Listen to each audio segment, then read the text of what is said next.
soleh, ya soleh, ya soleh, cek soleh mulai cilik, cek soleh dadakan terus husnul khotimah, pokoknya apa? Soleh.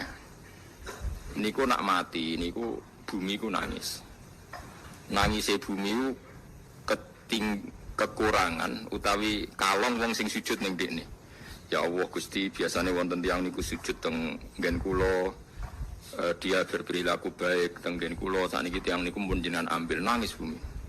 Sakniki sing urip arek bedua-bedua, damel narkoba, damel ngefly, damel macam-macam lah. Itu nangis bumi. Langit semeneng. Semeneng. Gusti matur nuwun Gusti, orang itu saya tunggu lama, sekarang sudah engkau angkat ke tempat kami. Maksudnya diangkat teng langit. Sing bumi nangis, sing langit napa? Seneng. Nah kemudian kita berpikir begini, bumi kok iso nangis piye? Nah itu terserah, sampai apa termasuk ulama zahir, apa termasuk ulama batin. Kalau ulama zahir mengatakan bumi nangis itu mau kinayatun anil husni, pokoknya pantasnya bumi itu susah, wong kelangan putra terbaiknya. Tapi nak cara ulama-ulama hakikat yang mengenali sekali betapa kudrohnya Allah, betapa kudrohnya Allah itu tidak terbatas. Itu yang meyakini bumi nangis itu nangis tenan. Misalnya ngaten kalau tak terang normal ya. Kowe bayangno dadi Nabi Adam, ngrungokno kowe. Kowe bayangno dadi Nabi Adam. Nabi Adam tenan maksudnya. Terus Nabi Adam orang pertama, dia tahu betul kalau dia dicipta dari bumi. Dan dia pula tahu betul, beliau tahu kalau dia bisa ngomong, bisa mikir, bisa macam-macam. Terus indukannya beliau itu bumi. Mesti pikiran Nabi Adam, jangan-jangan bumi ini juga bisa berpikir kayak saya. Ini kan materi saya, karena saya dari bumi ini bisa ngomong, bisa melihat macam-macam. Terus bedanya apa manusia mbek napa? Umpama kowe dadi nabi napa? Adam, orang yang dekat sekali, qoribu ahdin, dekat sekali dengan kesaksian kudroh Allah. Gini ku dekne roh nak materi ini kok bumi, dan dia orang pertama yang urung lali kamane. Tapi ketika sudah ribuan orang, mungkin jutaan orang lali, seakan-akan bumi itu tidak jenis dari kita. Bumi adalah hal yang berbeda dengan kita. Kita manusia berakal, bumi itu benda mati. Terus kowe katut wong goblok-goblok, bumi itu benda mati. Sajane ya rada kriminal wong Islam muni bumi itu benda mati. Enggak bisa berpikir, yang bisa berpikir hanya manusia.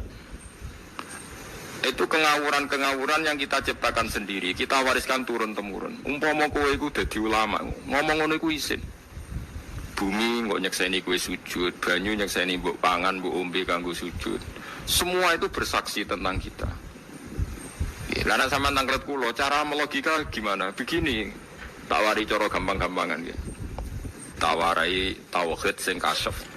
Tauhid ini yang dawe Sayyidina Ali lau kusifal khoto umastatu yakinan.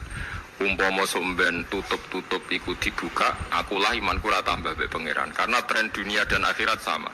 Ya maning dunia ya Allah ala kulli saing kodin, kok zaman akhirat ya Allah ala kulli saing. Cara Sayyidina Ali, sampeyan aku wis matilah imanku ora tambah meskipun aku swarga neraka. Lah kena napa darah padha wae, ning dunia ya pertunjukan kudratullah, ning akhirat ya pertunjukan kudratullah. Jadi pikirannya Sayyidina Ali seperti itu. Saya kan lahir misalnya tahun 1970. Berarti mulai Nabi Adam itu saya kan enggak ada. Ngerti-ngerti ada. Saya mengira waktu zaman tidak ada itu panjang apa cepat? Cepat, karena kita tidak melalui itu, ujuk-ujuk wujud. Kadang aku mati ya wedi kan. Mau mati jebule kiamat 1 juta tahun kasih wopo nang kuburan. Maksudnya Khalillah itu. Makanya aku ora roh, tak tinggal turu sakmono kan yo nglilir. Nang nglilir terus nanti. Apa mlaku-mlaku nang donya, kok piye kok. Nak turu ya kok ngani ngoyo turu kok ribuan tahun lintas. Terus ya apa jajal? Sampeyan tak takoki, misalnya sampeyan ning kuburan iki apa? Apa ngadepi mukan lagi tukaran terus itu keselen tukaran kok nopo ratusan ribu mungkin. Nah terus kita dilatih. Kata Sayyidina Ali, gampang latihan seperti kata Sayyidina Ali, apa gampang udah jadi wong alim. Pada akhirnya kita ini, aku zaman urip yo ora roh karepe, ngerti-ngerti urip, mati yo ora roh karepe. Pas mati sampean petangin dah yo ora roh karepe, pokoke wa matar sauna illa ya sawwa. Makanya masyhur itu dia ketemu orang ateis. Dia orang ateis itu anti Tuhan, anti Tuhan pokoknya. Dia ditanya, lalu kamu hidup itu karena siapa? Ya nggak tahu, tahu hidup. Lalu kamu mati yang menentukan siapa? Ya nggak tahu, kalau tahu mati. Ya berarti Anda nggak bisa menentukan diri kamu sendiri. Akhirnya dia taslim, ya ada yang menentukan lah, ya ada yang menentukan itu dalam Islam disebut apa? Allah, disebut kalimatu haqqin alaiha nahya wa alaiha namut. Jadi kalau maknanya itu kalimat yang benar-benar nyata, yang karena kalimat itu pula kita mendapat kehidupan, yang karena kalimat itu pula kita mati, yang karena kalimat itu pula kita akan bangkit lagi. Itu yang makna hakikat. Tapi kalau makna syariat nggak begitu. Kalau makna syariat begini, dan ini benar juga. Mengenai kena ada di ulama, ciri utama ulama itu jami'ul bayan. Dia kalau menjelaskan itu indah sekali dan orang pasti taslim. Sama saya tak warai tenan. Sama kan biasa wiridan la ilaha illallah kan biasa, mulai mimpin tahlil sampai kepeksa mergo do tahlil melok, sampai sing darani bid'ah akhirnya ya melok tanggane napa? Tahlil sesuai wal. Kata Ibnul Qayyim Al-Jauziyah dalam kitab Zadul Ma'ad. Kitab Zadul Ma'ad itu kitab kesayangannya Sayyid Abdul Al-Haddad. Sayyid Abdul Al-Haddad itu pengarang kitab Zadul Ma'ad. Padahal kitab ini dikarang oleh muridnya Ibnu Taimiyah. Abdul Al-Haddad itu gak seneng Ibnu Taimiyah tapi seneng muridnya. Jadi di sini ulama ya demokratis. Gak seneng gurunya tapi seneng. Saja nih Ibnu Taimiyah itu orang baik. Ya ulama top ya baik, ya waras top. Tapi ngerti-ngerti Wahabi itu identik dengan Ibnu Taimiyah. Akhirnya ulama ahli sunnah penyebut itu terus isin. Mulane kiai-kiai ra ono sing dalil kok Ibnu Taimiyah mergo dicap Wahabi. Padahal Ibnu Taimiyah wong alim. Di kitab-kitab kita termasuk Sayyid Muhammad piyambak nanya Ibnu Taimiyah qala Syekhul Islam qala. Tapi kan ini sudah milik Wahabi sehingga kita ini terus akhirnya gak gelem nyebut. Ya jadi kitab koyo dalil fastabiqul khairat iki apa par iki dadi dalil yo dhewe-dhewe. Wah parah tenan wong-wong. Dulu saya melihat orang enggak kunut itu ya biasa. Mergo saya sebagai wong alim ngerti iku madzhab Abu Hanifah. Saya kira arah kunut Muhammadiyah. Kita ini sebetulnya ahli ilmi enggak tahu kunut itu madzhabnya siapa kita. Itu madzhabnya Abu Hanifah, yang kunut madzhab Syafi'i. Tapi tahu-tahu iki madzhab NU, iki madzhab Muhammad. Mana ada orang-orang ini bisa punya madzhab? Ngalime sepiro nganti dadi no? Madzhab. Tapi wis dadi bahasa, wis dadi apa? Sekuaco kabeh jane. Mas repot-repot. Tak warai iki. Sampeyan ben nglafadzno la ilaha illallah iku keren ya. Keren tenan mboten keren-keren. Ngendikane Ibnu Qayyim Al-Jauziyah itu gini. Min asliha khuliqatil jannah wa min asliha khuliqatin nar. Terus wa min asliha khuliqatid dunya wa min asliha buisatir rasul wa min asliha qatalar rasul. Oh, terus sampai sekarang saya tak bedai. Surga itu kan digawe kelas VIP. VIP mewah. Terus jari rugane widadari dulu kan nak mini itu sebut. Kira 70. 70. Wayu kabeh ora ono sing kriting, wayu kabeh.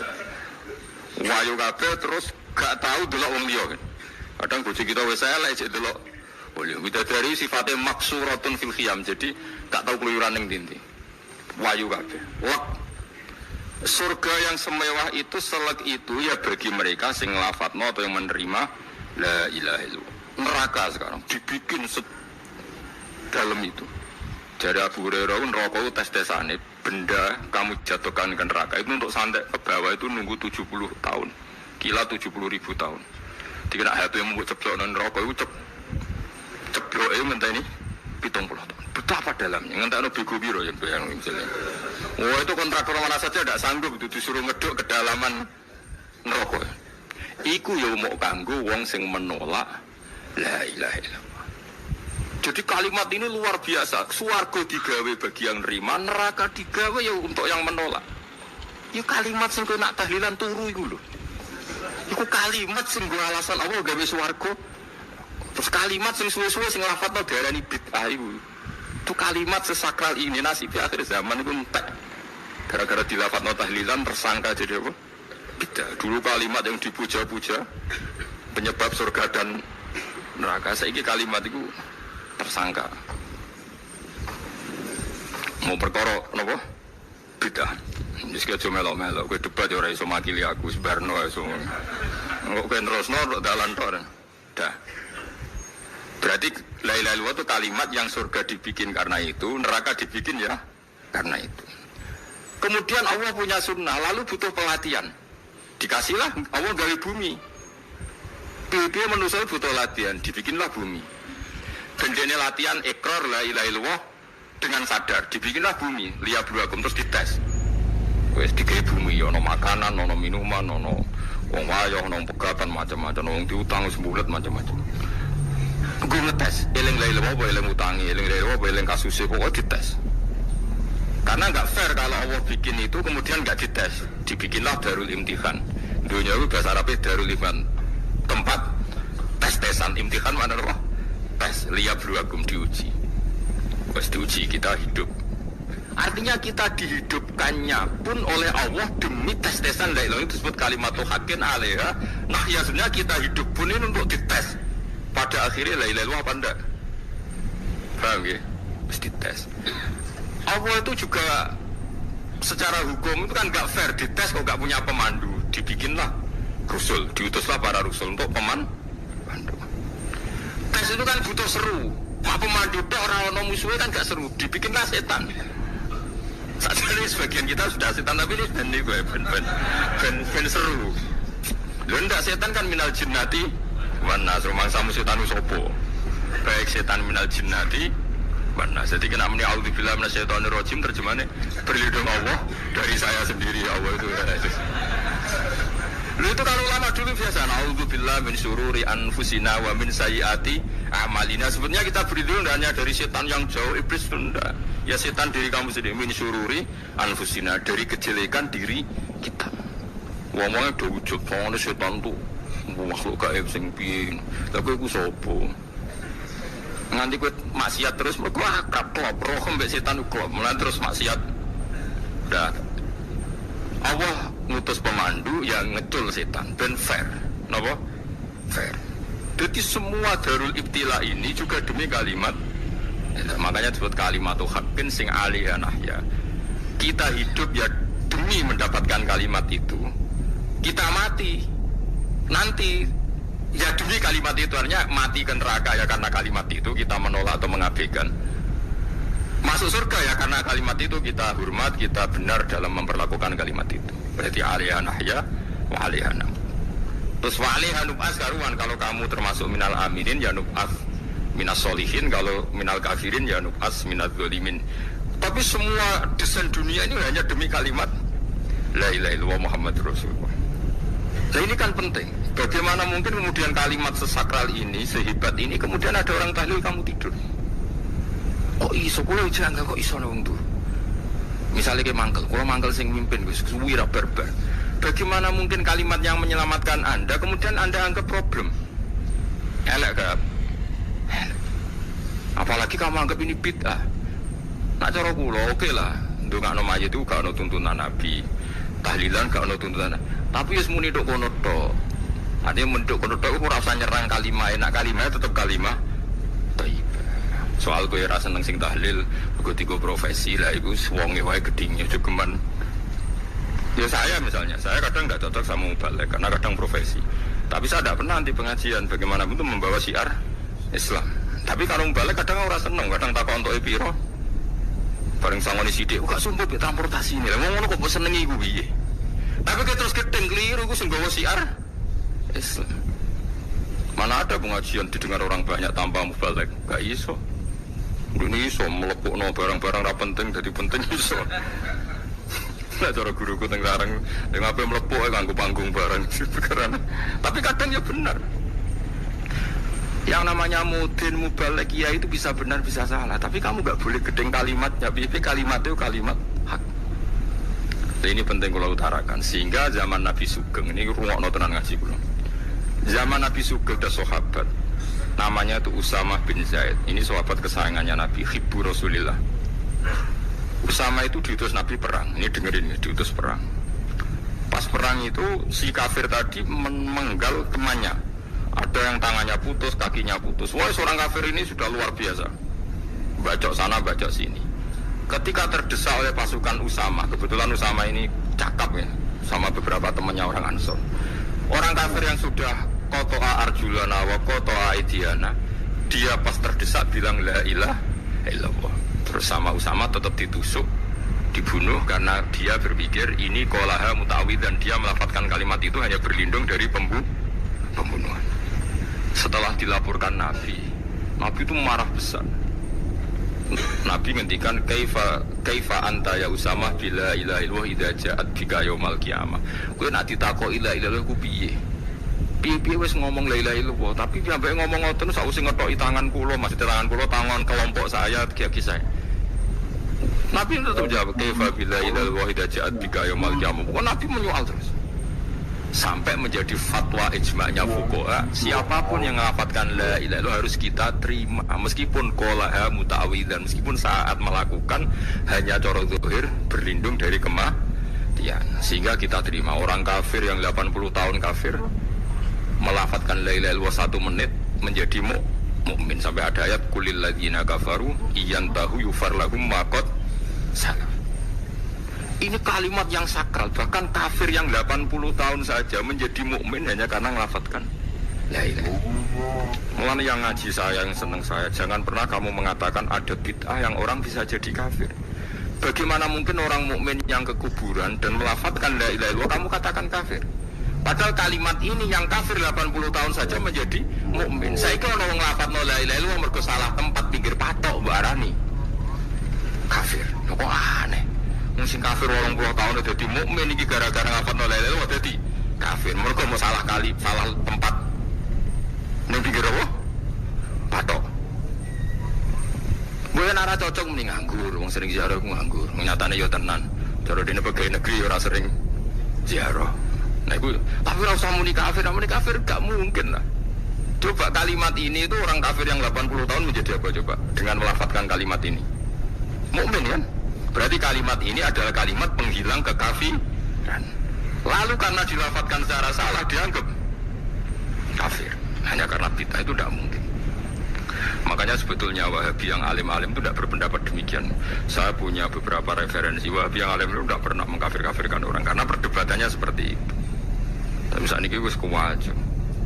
Sebenarnya kalau orang alim itu ya mirip-mirip tentang Wahabi, entah tidak mirip-mirip. Karena kalimat tadi. Wahabi itu kitab terbesarnya itu Ibnu Taimiyah. Ibnu Taimiyah itu punya murid Ibnu Qayyim Al-Jauziyah. Itu sampai sekarang saya lihat di fatwanya Ibnu Taimiyah itu begitu hormat sama orang-orang kita ini sama. Tapi tahu-tahu lewat penyaduran sana sini terus menjadi kacau. Jadi kalau balik ini malah sampai nak kepengen dua nikmat batinah seperti tadi yang saya utarakan. Swarga dicipta sedemikian mewah ya demi yang menerima la ilaha illallah. Terus neraka dibikin se ekstrim itu juga bagi yang nolak. Kemudian dibikin daru pelatihan yaitu dunia ya karena kalimat berarti kalimat ini luar biasa. Wa biha qamatis samawati wal ardu. Kalimat ini pulang menjadikan langit bumi berdiri. Lalu sekarang kita bisa ngomong, bisa berpikir, bisa ngadekno BPKB macam-macam. Itu karena kita sendiri apa karena kudratullah? Saya tanya. Karena kudratullah.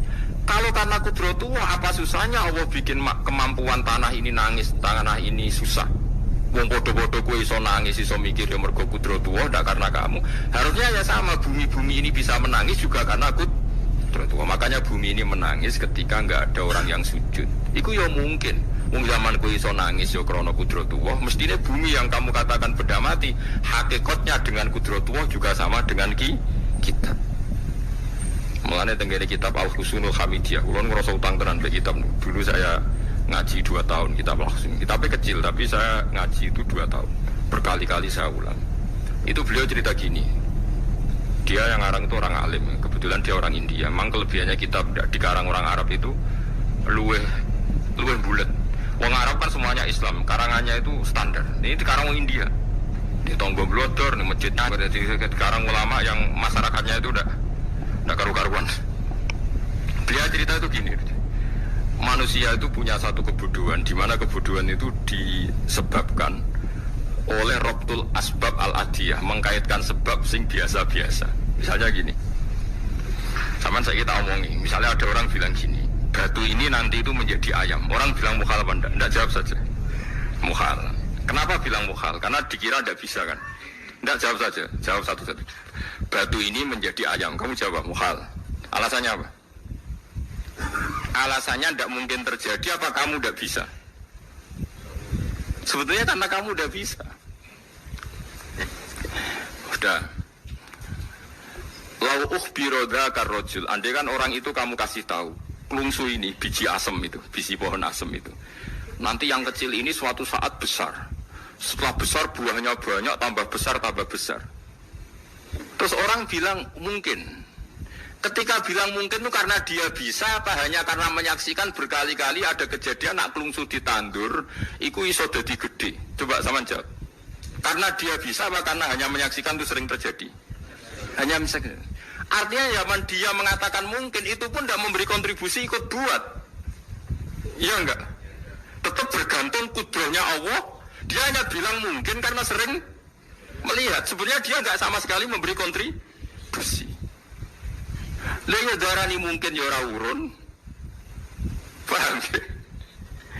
Lalu kenapa dia kecangkeman terus muni wong wis mati dadi lemah gak mungkin dadi manusa meneh. Lho zaman dadi manusa sing wis ngene iki kok mani dene lara melo gawe. Terus muni mungkin mergo sering terjadi, sering roh, sering bersaksi. Berarti sebenarnya manusia itu pakai ukuran dia mampu tidak mampu apa pakai ukuran bersaksi melihat. Bersaksi. Nah ini kan kita sebagai manusia itu problem. Mulanya disebut wa kanal insanu zaluman jauh wis goblok aja. Mereka manusia itu nak wis goblok aja. Makanya saya kemarin diminta ngisi di pondok kajen. Kalau sampeyan berdebat sama orang ateis atau orang komunis itu gampang saja. Dilatih begini seperti teorinya Quran. Ya nanti saya teruskan ini tak ulang lagi ya. Saya ulang lagi ya. Andai kan nggak pernah terjadi telur itu jadi ayam, nggak pernah terjadi sama sekali. Telur itu jadi ayam. Terus kamu mengasih tahu orang tadi, telur ini loh nanti jadi hewan yang hidup terus terbang. Mesti dia bilang muhal, benda mati kok nanti jadi benda hidup yang terbang ngalor ngidul. Berhubung sering terjadi dan dia pun tidak ikut bikin, bilang mungkin. Paham? Saya ulang lagi ya. Berarti dia bilang mungkin karena sering apa? Terjadi dan dia lihat. Andai kan pertama kali gak ada telur sama sekali yang jadi ayam. Terus pengalaman pertama di dunia belum pernah terjadi. Kamu kasih tahu telur ini nanti jadi ayam terus terbang. Orang ini bilang muhal enggak? Muhal. Berhubung sering terjadi bilang enggak? Nah berarti kita nanti bangkit dari kubur gampang saja bagi Allah. Cuma belum pernah terjadi kamu mengatakan muhal. Nah makanya otak kita harus dibenahi. Makanya jogeman percaya yang pernah kita lihat, yang sering kita lihat. Percayalah dengan akal, tapi akal waras loh. Karena waras itu serepot tatanannya wangil. Makanya Islam itu melatih. Qul falillahil hujjatul baligha. Misalnya begini ya, dulu kalau Gerwani atau PKI atau siapa saja lah, itu kalau melatih anak-anak TK, makanya seorang ulama harus punya kecakapan penjelasan ibanatul ahkam. Itu anak-anak kecil dilatih. Anak-anak kamu terpejam, mintalah manisan sama Allah. Ya Allah saya minta manisan, saya minta permen. Terus disuruh buka, dapat enggak anak-anak? Enggak dapat bu, wah berarti Allah enggak ada. Sekarang minta sama bu guru. Bu guru kami minta permen dikasih. Berarti yang ada bu guru bukan Tuhan gitu. Akhirnya jadi gerakan ateisme. Nah sebetulnya untuk melawan gerakan itu kita harus melatih begini misalnya gini. Saya itu pernah ketemu sama orang yang berpikiran komunis. Oh komunis juga ya.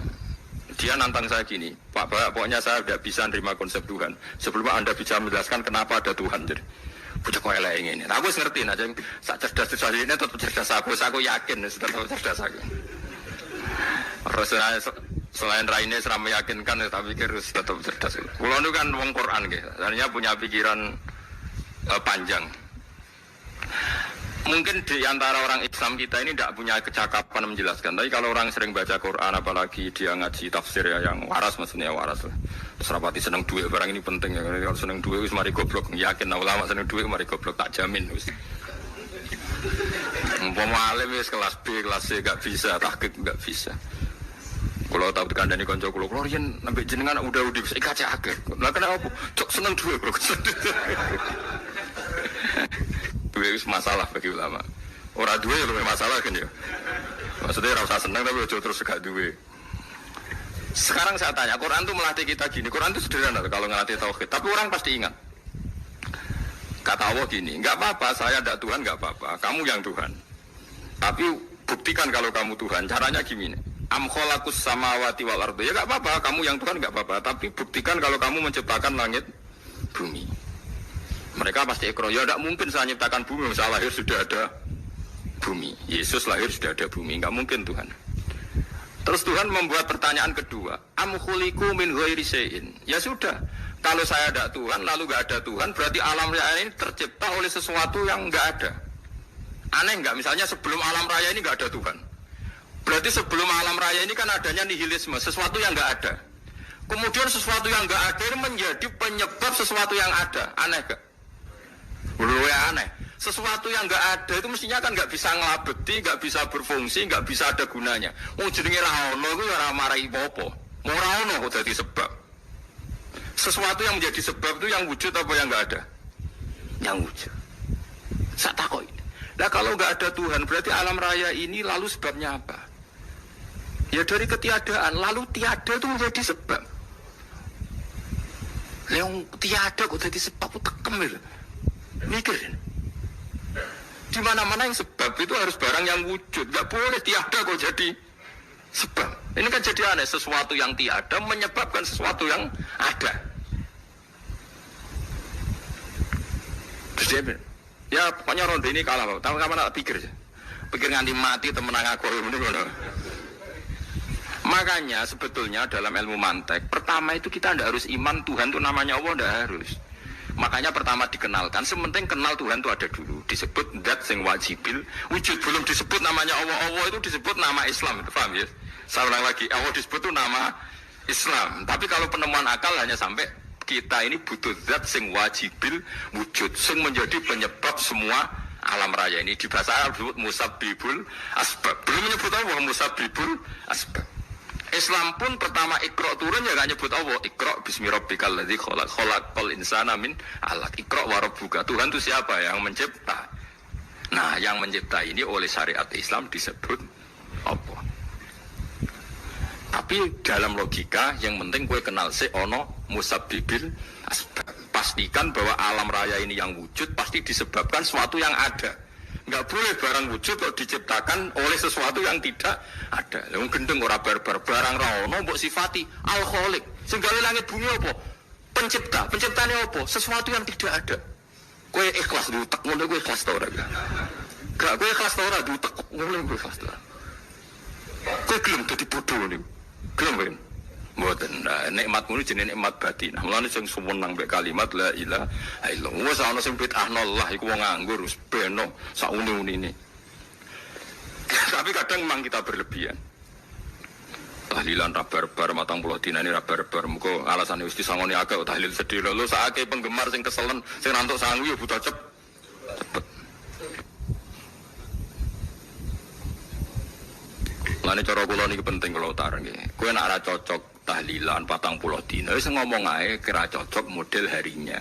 Tapi ki aja menolak kalimat la ilaha illallah iku disifati Kanjeng Nabi kalimat thayyibat. Wong Nabi nyifati thayyibah, kalimat yang suci kok nyifati bid. Tak soal kira cocok wong sebut. Misalnya kamu bilang saja wong mati wis langsung amale lha apa didongakno barang. Nek kowe pengen ndonga ora usah ndonga. Wis ora usah biasa wae. Kula lah mbok dongakno ora seneng. Gak meyakinkan.